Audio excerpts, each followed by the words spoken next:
എല്ലാ വിദ്യാർത്ഥികൾക്കും പുതിയൊരു വീഡിയോയിലേക്ക് സ്വാഗതം.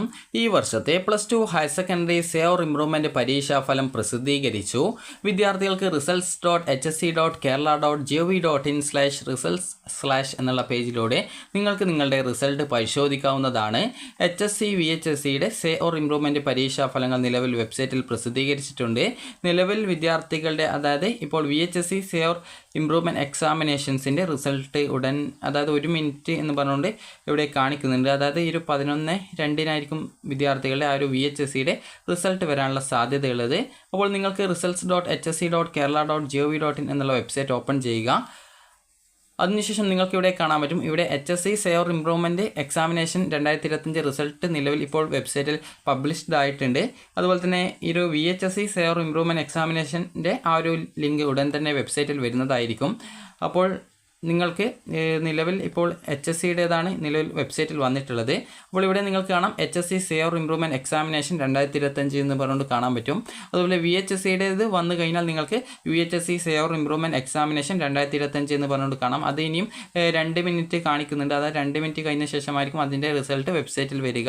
അപ്പോൾ ഇത് വന്ന ശേഷം നിങ്ങൾക്ക് കാണാൻ സാധിക്കുന്നതാണ്. അതായത് ചെക്ക് റിസൾട്ട് എന്ന് പറഞ്ഞുകൊണ്ട് കാണാൻ പറ്റും. അതുപോലെ തന്നെ ഈ ഏത് സമയത്താണ് റിസൾട്ട് വന്നിട്ടുള്ളത്, അതുപോലെ തന്നെ ഇവിടെ എക്സാമിനേഷൻ്റെ പേരും കാര്യങ്ങളൊക്കെ നിങ്ങൾക്ക് കാണാൻ പറ്റുന്നതാണ്. അപ്പോൾ ഇവിടെ നിങ്ങൾ ചെയ്യേണ്ടത് ആക്ഷൻ എന്നുള്ള ഭാഗത്ത് ചെക്ക് റിസൾട്ട് എന്ന് പറഞ്ഞുകൊണ്ട് കാണാം. അതായത് നിങ്ങൾക്ക് ഇവിടെ കാണാം ആക്ഷൻസ് എന്ന് പറഞ്ഞുകൊണ്ട് കാണാം. അവിടെ നിങ്ങൾ ചെക്ക് റിസൾട്ടിൽ ക്ലിക്ക് ചെയ്യുക. അപ്പോൾ ഇവിടെ നിങ്ങൾക്ക് കാണാം HSC സേവർ ഇംപ്രൂവ്മെൻറ്റ് എക്സാമിനേഷൻ 2025 എന്ന് പറഞ്ഞുകൊണ്ട് കാണാൻ സാധിക്കുന്നതാണ്. അപ്പോൾ ഇവിടെ നിങ്ങളുടെ രജിസ്ട്രേഷൻ നമ്പർ കൊടുക്കുക, അതായത് ടൈപ്പ് ചെയ്ത് കൊടുക്കുക. അതുപോലെ തന്നെ നിങ്ങളുടെ ഡേറ്റ് ഓഫ് ബർത്ത് നിങ്ങൾ ഇവിടെ സെലക്ട് ചെയ്ത് കൊടുക്കുക. അതായത് സാധാരണ നിങ്ങൾ +2ൻ്റെ റിസൾട്ട് നോക്കിയ രീതിയിൽ തന്നെയാണ് നോക്കേണ്ടത്. അപ്പോൾ ഈ ഒരു രീതിയിൽ നിങ്ങൾ കൃത്യമായിട്ട് അവിടെ സെലക്ട് ചെയ്യുന്ന സമയത്ത് ഇവരുടെ കലണ്ടർ വരുന്നതാണ്. അപ്പോൾ നിങ്ങൾ കറക്റ്റായിട്ട് ഏത് വർഷമാണ് ജനിച്ചത് അതൊക്കെ നിങ്ങൾക്ക് ഈ ഒരു രീതിയിൽ നിങ്ങൾക്ക് അത് സെലക്ട് ചെയ്ത് കൊടുക്കാവുന്നതാണ്. അപ്പോൾ നിങ്ങൾ ചെയ്യുന്നത് ഈ ഒരു രീതിയിൽ നിങ്ങൾ സെലക്ട് ചെയ്ത് കൊടുക്കുക. അതുപോലെ തന്നെ ഏത് മാസമാണ് ജനിച്ചത് അതൊക്കെ നിങ്ങൾ സെലക്ട് ചെയ്ത് കൊടുക്കുക. അതുപോലെ ഏത് ദിവസമാണെന്നുള്ളതൊക്കെ കറക്റ്റായിട്ട് നിങ്ങൾ സെലക്ട് ചെയ്ത് കൊടുക്കുക. അപ്പോൾ അതിനുശേഷം നിങ്ങൾ ചെയ്യേണ്ട പ്രധാനപ്പെട്ട കാര്യം നിങ്ങൾക്ക് ഇവിടെ കാണാൻ പറ്റുന്നതാണ്. കുറച്ച് ഇംഗ്ലീഷ് അക്ഷരം ഇവിടെ കാണാം. ഇതാണ് ക്യാപ്ച എന്ന് പറയുന്നത്. ഇവിടെ നിങ്ങൾക്ക് ടെക്സ്റ്റ് ഫ്രം ഇമേജ് എന്ന് പറഞ്ഞുകൊണ്ട് എഴുതിയത് കാണാം. അവിടെ നിങ്ങൾ ഈ ഒരു ഇംഗ്ലീഷ് അക്ഷരങ്ങൾ ടൈപ്പ് ചെയ്ത് കൊടുക്കുക. ഇത് മനസ്സിലാവുന്നില്ലെങ്കിൽ ഇവിടെ നടുക്കായിട്ട് ഒരു റിന്യൂ ഓപ്ഷൻ കൊടുത്തിട്ടുണ്ട്. അതുപോലെ തന്നെ നിങ്ങൾ ചിലപ്പോൾ ചെക്ക് റിസൾട്ടിൽ ക്ലിക്ക് ചെയ്യുന്ന സമയത്ത് എറർ കാണിക്കാം. അപ്പോൾ അങ്ങനെ ചിലപ്പോൾ അതിനുള്ള കാരണം എന്ന് പറയുന്നത് ചിലപ്പോൾ ഇത് തെറ്റിയതായിരിക്കും. അതല്ലെങ്കിൽ നിങ്ങൾ ഈ ഒരു HSCയുടെ ഇതിന് പകരം VHSCയിൽ ആ ഒരു ലിങ്കിൽ പ്രവേശിക്കുന്നത് കൊണ്ടായിരിക്കും. അപ്പോൾ അതുകൊണ്ട് തന്നെ നിങ്ങൾ ശ്രദ്ധിക്കേണ്ടത് നിങ്ങൾ റിസൾട്ട് പരിശോധിക്കാനായിട്ട് ക്ലിക്ക് ചെയ്യുന്ന ചെക്ക് റിസൾട്ടിൽ ഇവിടെ ക്ലിക്ക് ചെയ്ത് കഴിഞ്ഞാൽ ഇവിടെ HSC സേവർ ഇംപ്രൂവ്മെൻറ്റ് എക്സാമിനേഷൻ 2025 ആണോ കൊടുത്തിട്ടുള്ളത് എന്ന് നോക്കുക. അതുപോലെ VHSC വിദ്യാർത്ഥികളാണെങ്കിൽ അവിടെ HSCക്ക് പകരം VHSC ആണോ കൊടുത്തിട്ടുള്ളത് എന്നുള്ളത് കൃത്യമായിട്ട് ശ്രദ്ധിക്കേണ്ടതാണ്. ലിങ്ക് മാറിയിട്ട് ക്ലിക്ക് ചെയ്ത് കഴിഞ്ഞാൽ നിങ്ങൾക്ക് ഈ റിസൾട്ട് കിട്ടുന്നതല്ല. കാരണം പല വിദ്യാർത്ഥികളും കഴിഞ്ഞ +2 റിസൾട്ട് കിട്ടുന്നില്ല എന്ന് പറഞ്ഞുകൊണ്ട് വിദ്യാർത്ഥികൾ പറഞ്ഞിട്ടുണ്ടായിരുന്നു. കാരണം അങ്ങനെ കിട്ടാതിരിക്കാൻ കാരണം നിങ്ങൾ ആ ഒരു കറക്റ്റായിട്ടുള്ള ആ ഒരു ലിങ്കിൽ ക്ലിക്ക് ചെയ്യാത്തത് കാരണമാണ്. അപ്പോൾ നിങ്ങൾ കറക്റ്റായിട്ട് അവിടെയുള്ള ആ ഒരു ഇംഗ്ലീഷ് അക്ഷരം മനസ്സിലാവുന്നില്ലെങ്കിൽ നടുക്കുള്ള ആ ഒരു റിന്യൂ ഓപ്ഷൻ ക്ലിക്ക് ചെയ്യുക. അപ്പോൾ ടെക്സ്റ്റ് ഫ്രം ഇമേജ് എന്നുള്ളിടത്ത് ആ ഒരു ഇംഗ്ലീഷ് അക്ഷരം കറക്റ്റായിട്ട് ടൈപ്പ് ചെയ്ത് കൊടുക്കുക. ചെക്ക് റിസൾട്ട് ക്ലിക്ക് ചെയ്യുക. നിങ്ങളുടെ റിസൾട്ട് നിങ്ങൾക്ക് കാണാൻ പറ്റുന്നതാണ്.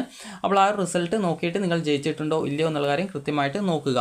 ഇനി അതുപോലെ തന്നെ നിങ്ങളുടെ ഈ റിസൾട്ടിൻ്റെ PDF ഇന്ന് ഉച്ചയ്ക്ക് 2 മണിയോടെ നിങ്ങൾക്ക് കിട്ടുന്നതായിരിക്കും. അപ്പോൾ അതുമായി ബന്ധപ്പെട്ട് ഇവിടെ കൊടുത്തിട്ടുണ്ട് note the PDF download button will be enabled at 18/2025 2 PM in 2 hours. അത് 2 മണിക്കൂറിന് ശേഷം നിങ്ങൾക്ക് ആ ഒരു റിസൾട്ടിൻ്റെ PDF നോക്കാനുള്ള, അത് PDF അല്ല, ആ ഒരു റിസൾട്ടിൻ്റെ PDF ഡൗൺലോഡ് ചെയ്യാനുള്ള ലിങ്ക് വെബ്സൈറ്റിൽ ലഭിക്കുന്നതാണെന്നാണ് പറഞ്ഞിട്ടുള്ളത്. അതുപോലെ തന്നെ നിലവിൽ ഈ ഒരു VHSCയുടെ റിസൾട്ട് വെബ്സൈറ്റിൽ വന്നിട്ടില്ല. അപ്പോൾ അത് ഏകദേശം 4 മിനിറ്റ് കഴിഞ്ഞ ശേഷമാണ് റിസൾട്ട് വരുള്ളൂ എന്നാണ് പറഞ്ഞിട്ടുള്ളത്. നേരത്തെ ആ ഒരു ഈ സെയിം ടൈം തന്നെയാണ് കൊടുത്തിട്ടുള്ളതെങ്കിലും വിദ്യാർത്ഥികൾക്ക് റിസൾട്ട് പരിശോധിക്കുന്ന സമയത്ത് വെബ്സൈറ്റ് കുറച്ച് സ്ലോ ആവാതിരിക്കാൻ വേണ്ടിയിട്ടാണ് എന്നാണ് തോന്നുന്നത്. റിസൾട്ട് 4 മിനിറ്റ് വൈകിട്ടാണ് വരിക എന്നാണ് ഇവിടെ കൊടുത്തിട്ടുള്ളത്. അതുപോലെ തന്നെ ചിലപ്പോൾ ആ ഒരു ടൈം വീണ്ടും ചിലപ്പോൾ അല്പം നീട്ടാനൊക്കെ സാധ്യതയുണ്ട്. അപ്പോൾ നിങ്ങൾക്ക് ഈ ഒരു വീഡിയോ ഉപകാരപ്രദമായിട്ടുണ്ടെന്ന് കരുതുന്നു. അപ്പോൾ നിങ്ങൾ റിസൾട്ട് പരിശോധിച്ച് നിങ്ങൾ ജയിച്ചിട്ടുണ്ടോ ഇല്ലയോ എന്നുള്ള കാര്യം നിങ്ങൾ താഴെ കമൻറ്റായിട്ട് രേഖപ്പെടുത്തുക. അപ്പോൾ എല്ലാ വിദ്യാർത്ഥികൾക്കും വിജയാശംസകൾ നേരുന്നു. അപ്പോൾ ഈ ഒരു വീഡിയോ നിങ്ങൾക്ക് ഉപകാരപ്രദമായിട്ടുണ്ടെങ്കിൽ ലൈക്ക് ചെയ്യുക, ഷെയർ ചെയ്യുക. Thank you for watching.